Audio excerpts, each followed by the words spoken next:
अजीब बात है ना, अजीब जुल्म है ना कि एक बच्चा रात को इसलिए खाना नहीं खा रहा कि उसकी मर्जी का पका हुआ नहीं, और एक तरफ मेरे ही वतन में उस वीडियो ने भी मेरी चीखें निकलवा दी जिसमें एक बेटी, और उसकी उम्र भी बिल्कुल उतनी है जितनी मेरी बेटी की उम्र है, उससे वो साफी पूछता है, पांव उसके नंगे हैं और पांव पे कीड़े चढ़ रहे हैं, पानी जो चारों जानब है।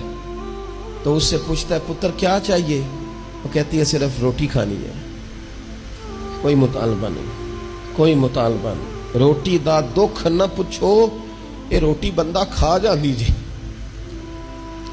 रोटी बंदा खा जाती।